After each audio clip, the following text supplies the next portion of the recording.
আমার এই বোনের মেয়েটার বার্থডে ছিল। হ্যাঁ বার্থডে, হ্যাঁ বোনের মেয়েটার বার্থডে ছিল।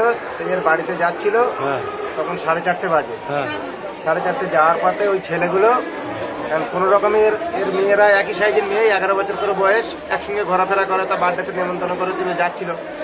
যাওয়ার পথে ওরা কোনো রকমে অ্যাটাক করে। অ্যাটাক বলতে কোনো রকম গায়ে মাথায় হাত বুলে বোঝায়, কি ওর ওপর আগে থেকে টার্গেট ছিল সেটা তো আমি জানি না। তো যাই হোক, আমরা তারপর থেকে কিন্তু সন্ধ্যে 6টার পরে আর খুঁজে পাচ্ছি না।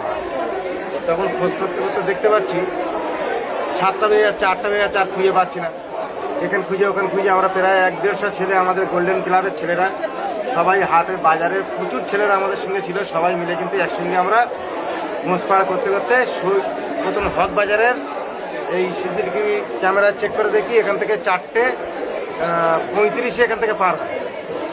তার পরবর্তী 4:42 পাঠ ভবন স্কুলের সিসি ক্যামেরায় আমরা পাই। আচ্ছা, যখন পাওয়া গেল তখন কিন্তু দেখতে পাচ্ছি গুলি বলে ওই ছেলেটা এখন লাল গেঞ্জি গায়ে আছে, ক্যাপ টুপি পরে আছে। ও কিন্তু ওর সঙ্গে কথা বলতে বলতে আসছে। কথা বলতে বলতে আসতে আসতে আবার আর একটা ছেলে রাজু বলে একজন আছে, তার কাছে ফটাং করে চলে গেল। আমরা কিন্তু তখন আমাদের সন্দেহ হচ্ছে, কোনো রকম ক্যাপ টুপি পরে আছে, আমরা কিন্তু আর বুঝতে পারছি না কে ছেলেটা। কিন্তু এই রাজু হাফ প্যান্ট পরেছিল, ওকে বুঝতে পেরেছি আমরা। বুঝতে পেরে এমন সময় ধবধবি তোমার ডাক্তারনা মোড় থেকে চলে যাই আমরা বালি সিমেন্ট যে ব্যবসা করে নির্মলের বাড়িতে। নির্মলের বাড়িতে গিয়ে নির্মলকে জিজ্ঞেস করলাম, দাদা এই ছেলেটা তো চেনা লাগে, এই ছেলেটা কি চেনো? বলছে হ্যাঁ, ও তো রাজু। তাই বলছি ওই ছেলেটা কি যোগাযোগ করা যাবে? তখন রাত 3:30 বাজে, তখন আমরা যাই ওই ধবধবি ডাক্তারনা মোড়ে।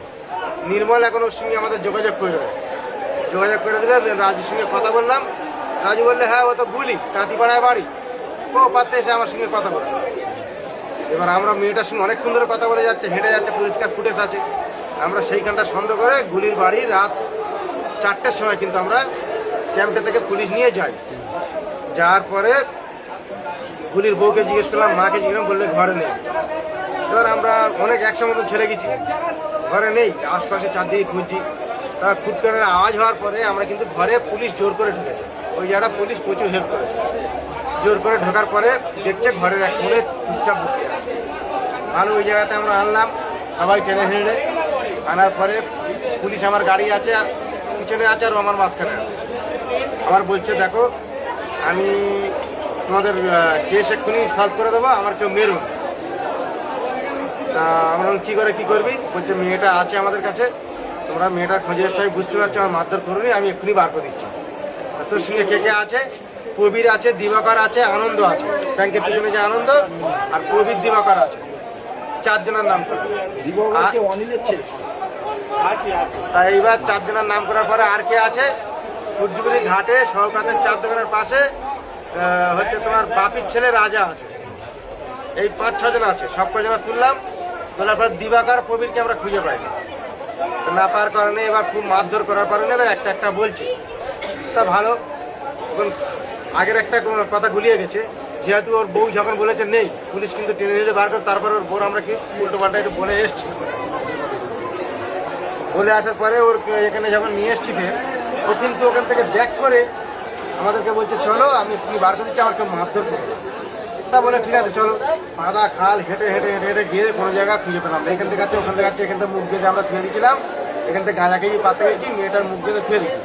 তারপর খুব মারার পরে এইবার বলছে, না তোমার মেয়ে সুস্থ আছে, আমরা ম্যাগি করে দিয়েছি, ম্যাগিটা খাচ্ছে।